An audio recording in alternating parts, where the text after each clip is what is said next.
Har bir insonning bolaligi uning kelajagiga qo'yilgan ilk poydevordir. Hovli to'ridagi supida qo'g'irchoqlarga ukol qilib, ularning tomog'ini tekshirayotgan sochlari qo'ng'iroq o'sha qizaloqning o'yinlari shunchaki ermak emas, balki katta bir taqdirning debochasi edi. Bugun o'sha qizaloq O'zbekiston farmatsevtika sohasining zabardast olimasi professor Shahnoza Ziyodovna Umarova 70 yoshlik dovonni zafarlar bilan zabt etdi.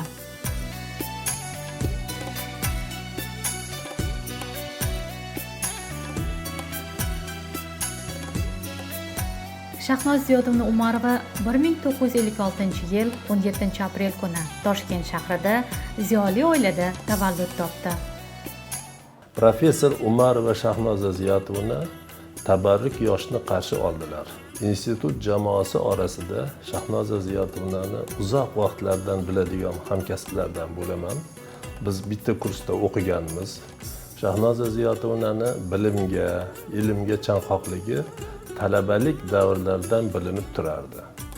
Shahnoza Ziyodovnani ilmiy ishlarining mavzusi nomzodlik dissertatsiyalari bo'yicha O'zbekiston Respublikasida farmatsevtik kadrlar tayyorlash ishlarini takomillashtirish masalalariga bag'ishlangan. Ya'ni ilmiy va amaliy faoliyati bir bo'lgan olim hisoblanadilar. Shahnoza Ziyodovnani ilmiy ishlari, darsliklari, monografiyalari, maktablari haqida bitta fikrni ta'riflash imkoniyati yo'q. Lekin qisqacha muxtasar qilib fikr bildiradigan bo'lsak, Shahnoza Ziyodovna o'z hayot mazmunlarini O'zbekiston Respublikasida farmatsevtik xizmatni, farmatsevtik yordamni yaxshilash, yoshlarga ilm, ma'rifat, ziyo tarqatishda deb biladilar. 70 yil aytishgagina oson. Biroq bu raqamlar zamirida tinimsiz mehnat, uyqusiz tunlar va vatan ravnaqi yo'lidagi mas'uliyat yotibdi.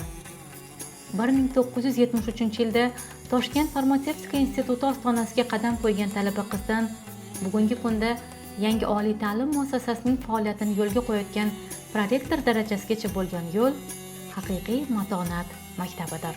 Men 1974-yil farmatsevtika institutiga o'qishga kirganimda dekanatlarda talabalardan dekan muovini saylab olinardi-da, ular dekanlarga doim yordam berib yurardi. Meni ham chaqirishdi dekanatga, siz dekan muovini bo'lib ishlasangiz, shu talabalar bilan ishlashda yordam qilsangiz deb chaqirishdi va shu chaqirishganda dekanatda Shahnoza Ziyodovnani men ko'rib qolgan edim. U paytda Shahnoza bir chiroyli kichkinagina yugurib yurgan dekan muovini edi. Men o'shanda ko'rib bularni g'ayratlariga juda hayratlangan edim, chunki dekan bo'lib ishlash juda ham qiyin. Talabalar bilan ishlash kerak, o'qituvchilar bilan muomala qilish kerak. Shahnoza Ziyodovna shunaqa bir diplomatичный, harakatchan, yana eng qizig'i charchamaydigan harakatda edi. Men uni ko'rib o'shanda hayratlanganim bu. Men Shahnoza Ziyodovnani birinchi o'shanda ko'rganimda shu jamoat ishida ular bilan birgalashib ishlab, do'stlashib qolganmiz.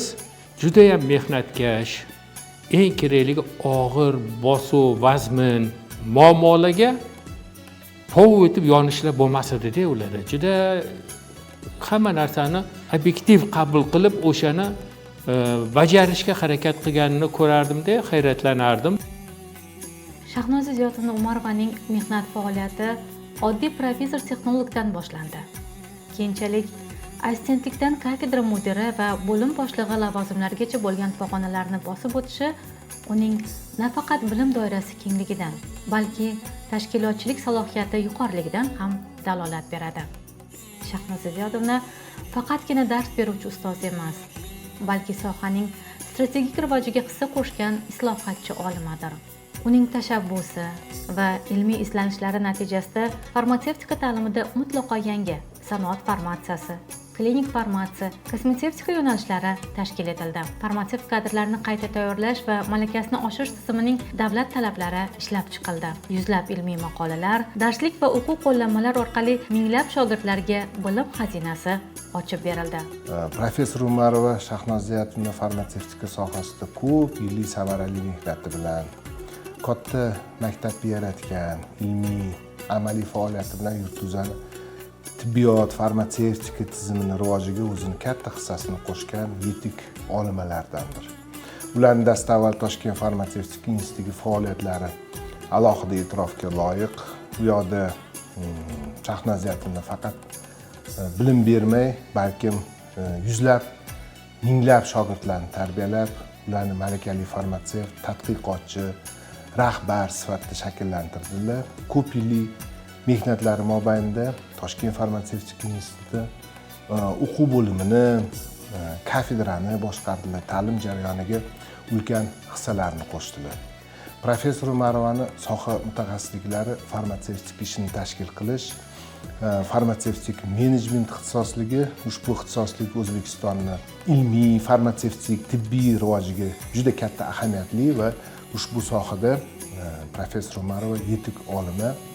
Yo'nalishlari farmatsevtik ishini tashkil qilishda dori vositalarini ratsional foydalanish, zamonaviy bo'lgan tamoyillarni tuzilishda, ularni amaliyotga tatbiq qilishda, farmatsevtik menejmentda, dori vositalarining sifatini ta'minlashda, ya'ni sifatli mahalliy ishlab chiqaruvchilarning hamyonbop dori vositalarini ta'minotini ilmiy asoslarini va shu jumladan ularni ratsional qo'llash, davolash protokollarini takomillashtirishda ulkan ilmiy hissalarni ham qo'shganlar. Shahnoz Ziyatullo va ularning ilmiy maktablari tomonidan yaratilgan ilmiy yondashuvlar, metodologik tavsiyalar bugungi kunda ham tibbiyot, ham farmatsevtika tizimida samarali qo'llanib kelmoqda. Bugungi kunda Professor Umarova Farmatsevtika ta'lim va tadqiqot institutida o'quv ishlari bo'yicha prorektor sifatida faoliyat yuritmoqda. Yangi tashkil etilgan muassasani qisqa fursatda nafaqat yurtimizda, balki xalqaro maydonda ham e'tirof etiladigan darajaga olib chiqish bu zargarona aniqlik va yuksak tajriba mahsulidir. Professor Shahnoz Ziyatullo Umarova to'g'risida fikr bildiradigan bo'lsak, u kishi mana shu farmatsevtika sohasini haqiqiy fidoyisi desak mubolag'a bo'lmaydi. Mehnat faoliyatini bir tahlil qilganimizda shu narsa ko'rinib turibdiki, qayerda ishlashidan qat'iy nazar har doim mana shu sohada yetuk mutaxassislarni tayyorlashga, ularni odobli, axloqli bo'lishiga, vatanni sevishiga, qolaversa o'zini sohasini yetuk mutaxassisi bo'lib chiqishiga juda katta e'tibor qaratib kelganlar. Mana bugungi kunda farmatsevtika ta'lim va tadqiqot institutida birinchi prorektor lavozimida ishlab kelmoqdalar va yetuk kadrlarni tayyorlash, professor o'qituvchilarni malakasini oshirish, ularning ko'nikmalarini oshirish bo'yicha juda katta hissasini qo'shib kelmoqda. Men o'ylaymanki, uzoq yillar yanada o'zini malakasidan foydalangan holda yanada uzoq yillar ishlashiga umid bildiraman. Men Shahnoz Ziyatullo Umarovani uzoq yillar davomida hamkasb sifatida taniyman. U kishi farmatsevtika ta'limini rivojiga ulkan hissa qo'shgan mutaxassis sifatida namoyon bo'lganlar. U kishini men yanada pozitiv inson sifatida bilaman. Shu soha rivoji uchun muammoli vaziyatlarda yechim topa oladigan, to'g'ri qaror qabul qila oladigan inson sifatida, shuningdek mehribon ustoz, oilaparvar ona sifatida bilaman. U kishidan o'rnak olsa bo'ladigan juda ko'p jihatlari bor. Inson 70 yoshdan ortiga qaraganda bosib o'tilgan yo'lidan ko'ra hali oldinda turgan rejalari ko'pligini his qilsa, demak u haqiqiy baxtli ijodkordir. Men ishonchim komilki, insonni hayotida keladigan har bir sana hayotda bitta bosqichi. Ikkinchi tomondan yana bir shunga ko'p yillar mana yashab guvoh bo'ldim. Bu dunyoda hech qachon hech qaysi uchrashuv sababsiz bo'lmas ekan.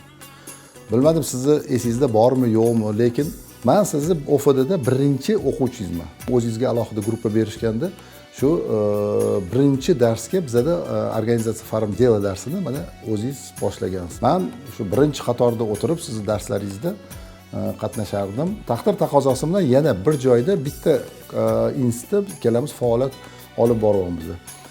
O'sha paytdagi yangi darsga kirgan yosh pedagog mana bugungi kunga kelib mahoratli pedagog, olima, professor, bir qator shogirdlarning egasi, hurmatga sazovor administrator bo'lib mana o'tiribsiz. Men yana bir marta qaytarib aytaman, bu lavozimlarga, bu ehtiromlarga, bu hurmatlarga siz albatta o'zingizni mehnatingiz bilan erishdingiz.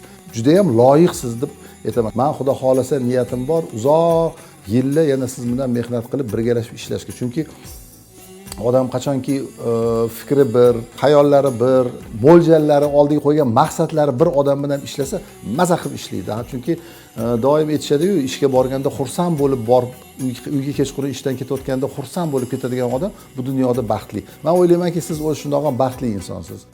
Shahnoza Ziyodovaning hayot yo'li faqatgina ilm va lavozimlardan iborat emas. Uning eng katta yutug'i va faxri bu namunali oilasi. Ilmning mashaqqatli cho'qqalarini zabt etish bilan birga, u xonadonining chirog'i, mehribon oila bekasi, suyukli ona va ardoqli buvi sifatida ham ayolning mukammal baxtiga erishgan.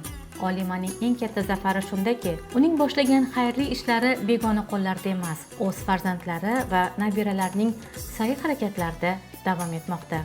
Bugun uning qizlari va nabiralari ham onasining izidan borib, ilm-fan va kasb-hunarda yuqori marralarni zabt etishmoqda. Bu ustoz uchun nafaqat baxt, balki yillar davomida berilgan to'g'ri tarbiya va shaxsiy ibratning mevasidir.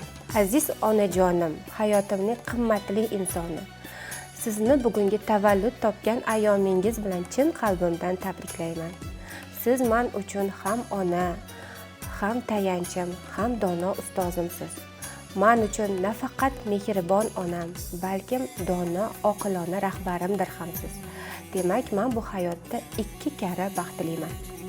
Sizni mehringiz, sabringiz, mehnatingiz tufayli bugungi kunlarga yetdim. Mening erishgan har bir yutug'im orqasida siz va adam borsizlar. Doim bizga to'g'ri yo'l ko'rsatib turishingiz, qo'llab-quvvatlashingiz, mehringiz uchun sizlarga katta rahmat deyman. Siz nafaqat mening mehribon onam, balkim katta jamoa uchun kuchli, odilona, oqilona rahbar hamsiz. Kabinetingiz oldida doim odamlar ko'p bo'lib, gavjum bo'lib turadi. Har bir kirgan odam doim bizni qiynab kelayotgan masalani yechimini topdik deb xursand bo'lib chiqib kelishadi. Siz nafaqat farmatsevtika, balkim butun O'zbekiston Respublikasida o'quv jarayoni tashkil etish bo'yicha eng yirik mutaxassislardan bo'lib tanilgansiz. Farmatsevtika institutida ishlab yurgan davrimizda Sog'liqni saqlash vazirligida o'tkazilayotgan bir majlisda meni yonimga Tibbiyot universitetini biridan magistratura bo'lim boshlig'i oldimga kelib, "Shohista, siz juda ham baxtli ayolsiz, chunki sizda shunaqangi aqlli, dono onangiz borlar. Biz universitetda qiynalayotgan o'quv dasturlarimiz, o'quv soatlarimizni, o'quv jarayonini tashkillashtirish bo'yicha muammo tug'ilganda o'zimiz shu muammoni hal qila olmasdan oxiri farmatsevtika institutiga Shahnoza Ziyatovaga maslahatga kelamiz va har doim shu qiynayotgan masalamizni oddiy yechimini topib beradilar deb aytib ketishgan edi. Sizdagi rahbardan, onadan o'rnak olish men uchun katta baxt va faxrdir. Shahnoza Ziyodovani nafaqat farmatsevtika sohasining zabardast olimasi, balki ustozlarning ustozi va an'analar davomchisi deb atash mumkin. U yaratgan ilmiy maktab va oilaviy qadriyatlar zanjiri hali ko'p yillar el-yurt xizmatida bo'laveradi. Sog'liqni saqlash a'lochisi ko'krak nishoni sohibasi, fidoyi ayol va sevimli ustoz Shahnoza Ziyodovna uchun eng katta mukofot bu shogirdlar ehtiromi va xalqimizning sog'ligi yo'lida xizmat qilayotgan sifatli dori vositalaridir. Men 2016-yil magistratura bosqichiga farmatsevtika ishini tashkil qilish yo'nalishiga o'qishga qabul qilindim va shu kundan boshlab Umar va Shahnoza Ziyodovna menga ilmiy rahbarlik qildilar. Aynan magistratura bosqichida mavzu tanlashimizda, magistratura bosqichini a'lo baholar bilan tamomlashimda ularning hissalari juda ham katta, ularning o'gitlari, maslahatlari, ilmiy tomondan bergan maslahatlari asosida a'lo baholarga magistratura bosqichini bitirdim. Doktorantura bosqichida ham O'zbekiston Respublikasida eng dolzarb bo'lgan mavzulardan, ya'ni onkogematologiya yo'nalishida ilmiy ish olib borishimda ular menga o'z maslahatlarini berdilar va shu maslahatlari, o'gitlari va ilmiy yo'nalishdagi o'zlarini ko'rsatgan hissalari orqali kecha kunduz falsafa fanlar nomzodini olishlikka muyassar bo'ldim. Biz kabi shogirdlari ko'payaversin, biz ularga juda ham havas qilamiz va shunday ilmiy rahbarim borligidan boshim osmonga yetdi. Rahmat ko'taring. Dunyoda shunday saodat borki, u ham bo'lsa shogirdlar yutug'idan masrur bo'lish baxtidir. Shahnoza Ziyodovna uchun o'z izdoshlarining zafarlari xuddi o'z yuragining quvonchidek qadrli. Bugun sohaning qay bir jabhasida bo'lmasin, uning yuzlab shogirdlari fidokorona mehnat qilmoqdalar va ularning har biri o'z yutug'ini ustozning zahmati bilan bog'laydi. Hurmatli Shahnoza Ziyatovna, tavallud ayyomingiz bilan sizni o'zim va barcha shogirdlaringiz nomidan chin qalbdan tabriklaymiz. Siz nafaqat mehribon ustoz, balki hayotimizda ilm yo'lini yoritib beruvchi, har bir qadamimizda suyanib bora oladigan dono va fidokor ilmiy rahbarimiz hisoblanasiz. Sizning bizga bergan ishonchingiz, sabr toqatingiz, bebaho rahnamolingiz tufayli biz ilm yo'lida bardavom oldinga boramiz. Qalblar mehrga to'lgan ushbu muborak sanada hamkasblar va yaqinlarning dil izhori insonga o'zgacha ruh beradi. Bu e'tibor va e'zoz mazmunli o'tgan yillarning eng go'zal mukofotidir. Shahnoza Ziyatovnani mana shu tabarruk yoshlar bilan chin qalbimdan tabriklayman. Ularga sihat, salomatlik, oilaviy baxt, xursandchilik, xotirjamlik, yana shu jarayonda, shu faoliyatda uzoq yillar ishlab rahbarlik lavozimini davom ettirishlarini tilab qolaman. Oilada ham har doim tinchlik, xotirjamlik bo'lsin. Eng yaxshi tilaylar sog'lik, salomatlik, baxt, saodat, oilaga qut baraka, farzandlar, nevaralar ardog'ida bo'lishi men sizga tilayman. Yana bir tomoni, hozirgi ko'p olimlarning izlanishlaridan shu narsa kelib chiqyaptiki, insonning o'rtacha yoshi hozir ancha cho'zildi. Bir paytlar 60 yoshga to'lgan chuqur qariya deb aytilardi. 70-80. Hozir eng mahsulot beradigan, mevasini beradigan yosh insonda 70-80 yoshli ekan. Bizning hali qiladigan ishlarimiz ancha. Men sizga bu ishlarda kuch-g'ayrat tilayman. Sog' salomat bo'ling. Ilohim yoshingizga yosh qo'shilib, bunaqa yubileylarni ko'pida sizni tabriklashga muvaffaq bo'laylik, shu narsaga yetishib yuraylik. Salomat bo'ling. Biz farzandlaringizni rohatlarda ko'rib yurishni tilayman. Eng avvalo doim sog' salomat bo'ling. Yoshlaringizga yosh qo'shilsin. Doim shunday go'zal, fidokorona va shu bilan birga energiyaga to'la bo'lib yurishingizni tilab qolaman. Дорогая, любимая Шахноза Зиятовна, от всей души поздравляю вас с юбилеем. Ваша биография всей вашей жизни показывает, насколько вы преданы науке и образованию. Под вашим руководством институт сохраняет лучшие традиции отечественной школы и реализует масштабные инновационные проекты. Ваша доброта и понимание очень привлекает сотрудников. Пусть ваша деятельность продолжает приносить свои плоды. Будьте счастливы. Желаю вам крепкого здоровья, здоровья вашей семье. Пусть ваши дети и внуки радуют вас на протяжении всей вашей жизни. O'zimni chin yurakdan dil izhorlarimni bildiraman. U kishiga sog'lik, salomatlik, oilaviy xotirjamlik, kelajak faoliyatlarda ulkan zafarlar tilayman. Uzoq yillar davomida u kishi bilan yelkama-yelka ishlash hammamizga nasib qilsin. Ushbu quvonchli kunda sizga mustahkam sog'lik, sihat, salomatlik, oilaviy baxt va tinchlik, ilm yo'lida muvaffaqiyatlar, doim yorqin kayfiyat va shodlik tilab qolamiz. Sizga cheksiz hurmat va ehtirom ila bosh egamiz. Tavallud ayyomingiz muborak bo'lsin. Shahnoza Ziyatovnaga sog'lik, salomatlik tilayman. Shahnoza Ziyatovnaga yana bir bor omad, yana bir bor omad. Shu ishlarni bardavom davom ettirishlarini tilayman. Avvalambor Alloh taolo ularni sog' salomat qilib, reja qilgan niyatlarni hammasini amalga oshirishga Alloh taoloning o'zi nasib qilsin. Yaxshi kunlarda uchrashishni nasib qilsin. Sog' bo'lsinlar, salomat bo'lsinlar. 70 yoshlik muborak yoshda Shahnoza Ziyatovna Umarovaga sihat, salomatlik va yangi ilmiy zafarlar tilaymiz. Sizning hayot yo'lingiz kelgusi avlod farmatsevtlari uchun eng go'zal ibrat va yuksak maqsadlar mayog'i bo'lib qolaveradi.